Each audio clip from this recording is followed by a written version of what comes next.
अस्सलाम वालेकुम नाज़रीन, मैं हूं सुहेल खान और आप देख रहे हैं सुहेल इनसाइड 24। नाज़रीन, पाकिस्तान ने स्विट्ज़रलैंड में कमाल कर दिया। अपने हौसले और अपनी सब्र के साथ उसने वो काम करके दिखाया है जो पिछले 48 साल में कोई मुल्क नहीं कर सका।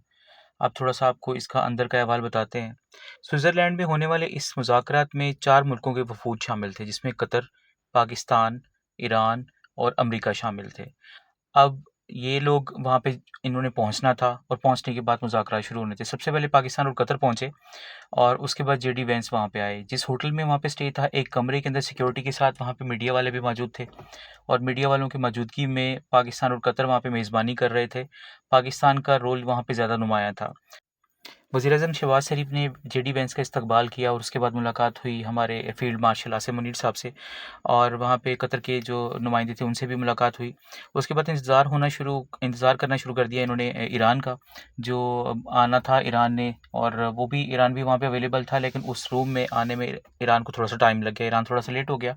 तो ईरान का वेट कर रहे थे और का थोड़ी देर गुज़रने के बाद थोड़ा-सा ये फ़ील हुआ कि ईरान क्यों नहीं आ रहा। फिर उसके बाद अब्बास इराक़ची साहब जो है वो उस रूम में आए और उन्होंने आके शहबाज शरीफ से बात की, कोई उनके कान में 2 बातें कही और कहने के बाद वो वहाँ से चले गए। जेडी वेंस को भी थोड़ी-सी हैरानी हुई और फ़ील हुआ कि शायद कोई ऐसी बात हो गई है, तो उन्होंने शहबाज शरीफ के कान में कहा कि यहाँ पे मीडिया वाले मौजूद हैं और आपने अभी थोड़ी देर पहले ये अनाउंसमेंट की है कि यहाँ पे जो वफ़ूद हैं वो आपस में खड़े होके एक-दूसरे के साथ खड़े होके तस्वीरें बनवाएँगे।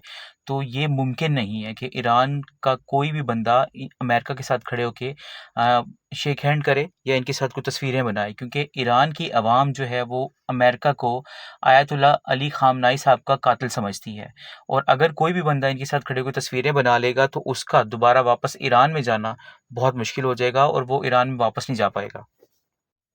ये बात जो है वो वज़ीर-ए-आज़म पाकिस्तान ने शेयर की जेडी वेंस के साथ और उनको भी थोड़ी-सी हैरानी भी हुई और परेशानी भी हुई, एम्बैरेसमेंट भी फ़ील हुई कि आखिर ये क्या हो रहा है और क्यों हो रहा है। उसके बाद वज़ीर-ए-आज़म ने जो है वो वहाँ पे वज़ीर दाख़िला मोहसिन नकवी साहब को देखा।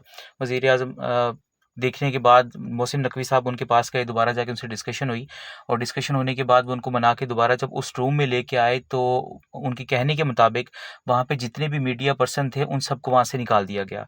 कोई भी जर्नलिस्ट या कोई भी कैमरा वहाँ पे अवेलेबल नहीं था, रूम को बंद कर दिया गया और तकरीबन कुछ 2 घंटे तक वो डिस्कशन चली और डिस्कशन चलने के बाद रात को तकरीबन 1 बजे तक ये मुज़ाकरा चलते रहे और 1 बजे जाके ये फाइनल हुए और उनमें जो चीज़ें थी वो हम अपने पहले व्लॉग में आपको बता चुके हैं। और आपको बताएँ कि यहाँ पे इस मीटिंग के अलावा भी जो इंडिया वाले हैं वो जेडी वेंस पे सीखपा हुए हैं।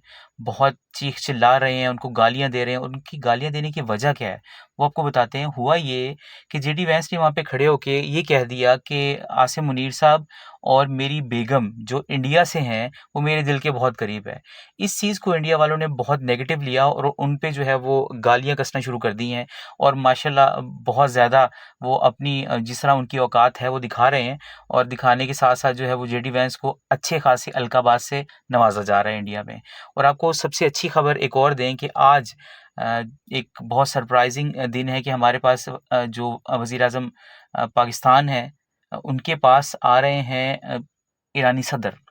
ईरानी सदर वहाँ पे आएँगे और जो इंडिया वालों को तकलीफ़ थी कि जी ये मुज़ाकरात नाकाम हो गए, हुए नहीं, तो उनके लिए शायद बुरा दिन होगा, क्योंकि ईरानी सदर जो है वहाँ पे तशरीफ़ ला रहे हैं और उन्होंने बाकायदा आके ये इस सिलसिले में आ रहे हैं कि वो पाकिस्तान का शुक्रिया अदा करेंगे और कुछ मुआहदे करेंगे और एमओयूज़ जो हैं वो साइन करेंगे।